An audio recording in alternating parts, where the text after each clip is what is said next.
Bienvenidos a la cuarta entrega de Textos en su contexto. En esta ocasión, quisiera analizar una frase que con toda seguridad resulta muy familiar al creyente pentecostal, y esta es: no toques al ungido o no te levantes contra el ungido de Jehová. ¿Es este realmente un versículo bíblico? Y si lo es, ¿cuál es su contexto? Bueno, pasemos a ver primero dónde se encuentra dicho pasaje. La primera referencia la encontramos en el libro de Samuel, capítulo 24 y 26, en dos episodios diferentes en los cuales David perdona la vida del rey Saúl. Primero en el desierto de Engadi y luego en el desierto de Zif. En ambos casos, David, futuro rey de Israel, rechaza tajantemente oportunidades inmejorables para tomar la vida del rey Saúl, quien le perseguía precisamente para matarle. No extenderé mi mano contra mi Señor, porque es el ungido de Jehová, dice el versículo 10 del capítulo 24. Y guárdeme Jehová de extender mi mano contra el ungido de Jehová, dice además David en el versículo 11 del capítulo 26. Aquí el extender la mano contra el ungido no hace referencia a tener diferencias de opinión, o no estar de acuerdo con una orden que ha dado quien consideramos el ungido de Jehová, sino que el pasaje habla claramente contra la idea de quitarle la vida. Tenemos otra referencia en el Salmo 105, en donde el salmista trae a la memoria las maravillas de Dios en favor de su pueblo Israel. Es en el versículo 15 donde leemos: no toquéis, dijo, a mis ungidos, ni hagáis mal a mis profetas, como una clara advertencia a los reinos extranjeros que quisieran hacer mal contra sus elegidos, como claramente lo muestra el versículo anterior. No consintió que nadie los agraviase, y por causa de ellos castigó a los reyes. Y aquí nuevamente hablamos de daño físico, de querer quitarle la vida a aquel a quien Dios ha escogido o ha enviado. Y fue precisamente el pueblo de Israel quien con más obstinación incurrió en este pecado, como lo grafica vívidamente el lamento de Jesús sobre Jerusalén. Jerusalén, Jerusalén, que matas a los profetas y apedreas a los que te son enviados. ¿Cuántas veces quise juntar a tus hijos, como la gallina junta a sus polluelos debajo de sus alas, y no quisiste? He aquí vuestra casa os es dejada desierta, porque os digo que desde ahora no me veréis, hasta que digáis: bendito el que viene en el nombre del Señor. Y fueron ellos quienes también coronaron su rebelión, entregando la muerte al mismo Hijo de Dios. Es por todo esto que se debe distorsionar mucho este versículo si es que se quiere utilizar para apuntalar la autoridad de un pastor frente a los miembros de su congregación. En la contextualización de tanto los pasajes de Primera de Samuel como el del Salmo 105, he insistido en la idea de que estos pasajes no pretenden ser una guía para la relación del pastor y su congregación, ya que pertenecen a un contexto completamente diferente. Muchas son las referencias, especialmente en las cartas paulinas, en donde sí podemos encontrar toda clase de consejos para guiar las relaciones entre los diferentes miembros del cuerpo de Cristo. ¿Por qué soy tan insistente con esto? Se debe a que por décadas se ha hecho uso y abuso del versículo «no toquéis a mis ungidos», especialmente en los contextos pentecostales, por parte de pastores autoritarios que buscan apuntalar su liderazgo empleando el miedo como arma. Hay quienes incluso prometen no solo juicio sobre la persona que se levanta contra su autoridad, sino también maldiciones para sus descendientes, como ya lo abordamos en la segunda entrega de esta sección sobre las maldiciones generacionales. Y así, embriagados por el poder, prometen toda clase de ayes contra quienes osen cuestionar su unción, aunque su consejo esté completamente alejado del mandato divino.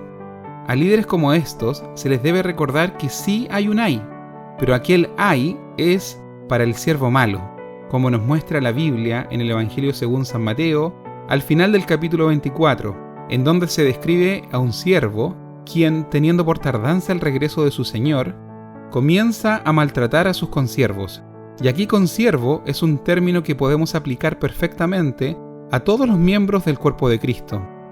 Ciertamente el Señor de aquel siervo vendrá el día que no se lo espera y pondrá su parte con los hipócritas.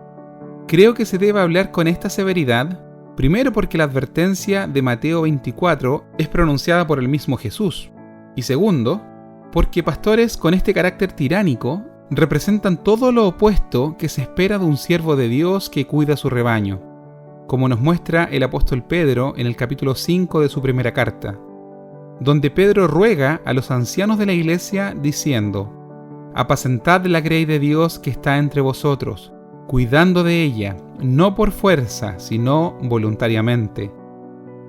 Apacentad la grey de Dios que está entre vosotros, cuidando de ella, no por fuerza, sino voluntariamente, no por ganancia deshonesta, sino con ánimo pronto, no como teniendo señorío sobre los que están a vuestro cuidado, sino siendo ejemplos de la grey, y cuando aparezca el príncipe de los pastores, vosotros recibiréis la corona incorruptible de gloria.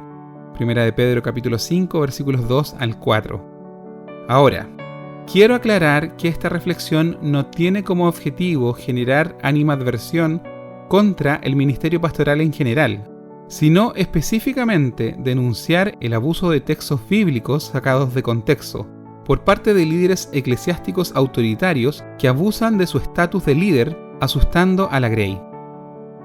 El cuerpo de Cristo está compuesto por pecadores salvados por gracia, así que no existe el pastor perfecto, ni la congregación perfecta, por lo que todos tenemos responsabilidad en mantener la comunión y el vínculo de amor por el cual deben ser conocidos los cristianos. Así, por ejemplo, en la controversia tocante a la dieta que Pablo aborda en Romanos capítulo 14, el apóstol coloca en ambos grupos la responsabilidad de mantener la comunión, mandando a unos a no juzgar y a los otros a no menospreciar. Lo mismo aplica aquí para el pastor y su congregación. Es responsabilidad de ambos vestirse como escogidos de Dios, soportándose, perdonándose, sobrellevando los unos las debilidades de los otros. El apóstol Pablo, por ejemplo, ruega a los tesalonicenses en su primera carta, en el capítulo 5, específicamente los versículos 12 y 13, a que se reconozca a quienes nos presiden en el Señor y nos amonestan, y que se les tenga en mucha estima y amor por causa de su obra. Pero bajo ningún concepto, la docilidad implica sumisión y terror a ir contra su unción. Nuestra regla de fe y conducta sigue siendo la palabra del Señor. También el escritor del libro de Hebreos, en el capítulo 13, verso 7, nos manda a acordarnos de nuestros pastores y a imitar su fe una vez hayamos considerado el resultado de su estilo de vida. Finalmente, queda preguntarnos: ¿tiene alguna aplicación para nuestros días la advertencia bíblica a no tocar a los ungidos del Señor ni a hacer mal a sus profetas? Creo que sí, pero no en el plano asimétrico que algunos pastores quieren plantearlo, de la relación de ellos con su congregación, sino más bien en el mismo sentido dado en el Salmo 105. Y esto es una advertencia a todos los que buscan la vida de los ungidos de Dios. ¿Y quiénes son estos ungidos? Bueno, en el nuevo pacto, firmado sobre mejores promesas, con un mejor sacrificio, con un mejor mediador, bajo un mejor sacerdocio, el Espíritu Santo ha sido derramado sobre toda carne. Profecía de Joel que ha tenido fiel cumplimiento desde aquel Pentecostés, evento fundante de la iglesia primitiva, que tuvo lugar 7 días después de la ascensión al cielo del Cristo resucitado. Y como consecuencia, todos los redimidos tenemos la unción del Santo, como nos dice Juan en su primera carta, capítulo 2, verso 20. El mismo nombre de cristianos, o pequeños cristos, reconoce esta condición de ungidos, ya que Cristo es la palabra griega para designar al ungido de Jehová. De esta manera, llegará el día en que Dios, cumpliendo la advertencia del Salmo 105, responderá al clamor de las almas de los muertos por causa de la palabra de Dios, que claman bajo el altar, tal como lo describe el capítulo 6 del libro de Apocalipsis, y dará el pago a todos aquellos que han derramado su sangre y se han levantado contra sus ungidos.